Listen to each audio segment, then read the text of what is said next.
Kecamatan paling kabeh cuma kok. Lah ya iku. Lah jare nanggap tak ayam iku lho ndi? Sing pasrahe. Mulai mangko sing takon golek. Bola ya bola jangan di. Apa-apa barang apa. Enggak pinara.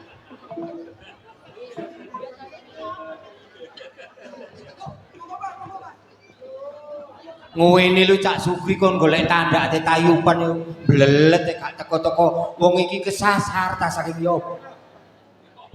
Sampeyan kok budak lisu, bagian apa? Nanggung tabuhan. Yo ora lah. Nanggung tanda.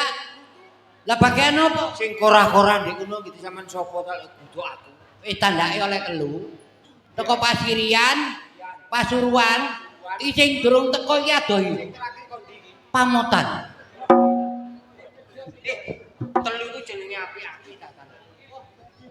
Yang nomor 1 suarane cemengkling. Nomor 2 suarane serak-serak basa. Sing nomor 3 bisu.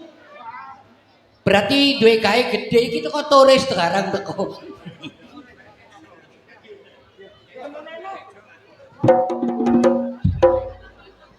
Kene lho, iki wayahe ngitung. Sampeyan takon ngitung. Kok bengi ae. Iki dulur ke taman apa tolo saka Surabaya. Jola joli.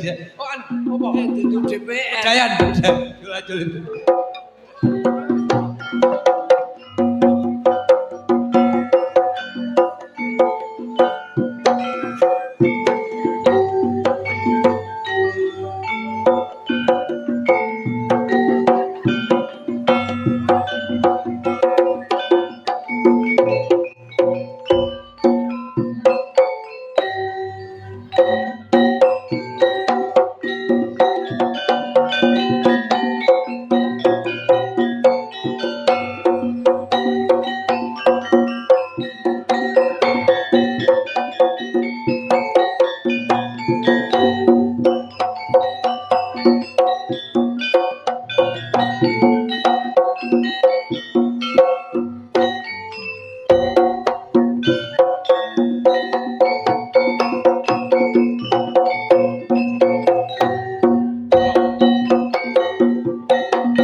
Sungkan aku ngitung jula-juli. Ana maestro jula-juli.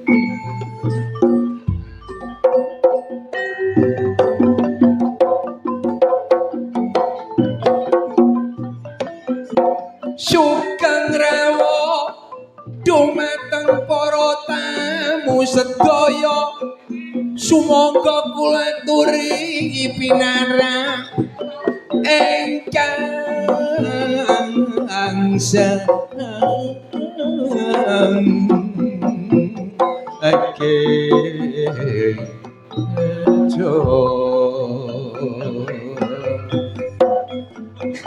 Pak, ngicip itu nggak Pak? Kok bangnya? Kalian mirsani pasukatan kulo sanitayo lodrok armada harake engkang ana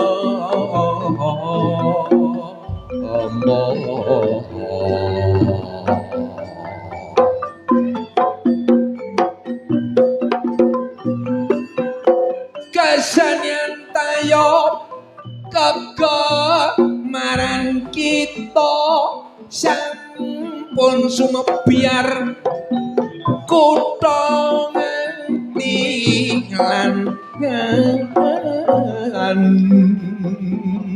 ande so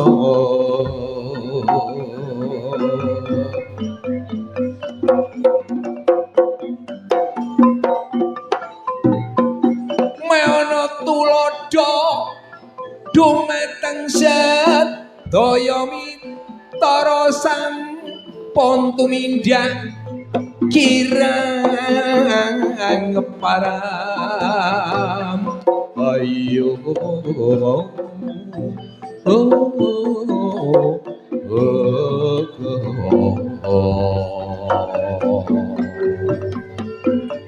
Nuwun sewu dumateng Bapak saha Ibu saundangan ingkang kawula hormati. Ing wekdal menika ingkang ngayahi pramugari menika kula Cak Sopyan dipun sarangi kalian Cak Mulyadi, Cak Joko, nggih wonten Cak Sukri, Abatara. Ing wekdal menika minangka sesulihipun Bapak ingkang mengkuigati ngaturaken matur sembah nuwun atas rahipun sedaya perundangan ingkang wonten ngandhapipun tratap agung kanthi rahayu wilujeng ingkang dipun suwun doa lan restunipun. Pramila pagelaran tayub ing dalem menika dipun wilahi unggeling gending gedhok wetan ingkang ngaturaken Cak Mulyadi. Semoga Cak Mulyadi kali Mas Joko, wah iya, sampakno.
Abre sono saku